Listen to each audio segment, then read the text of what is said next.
Taraftarlarımıza ben o yüzden müteşekkirim.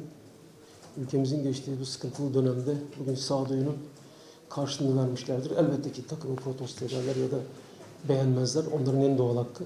Ama en azından bugün sağlıklı bir ortamda bir maç tamamladık. O yüzden onlara teşekkür etmek istiyorum.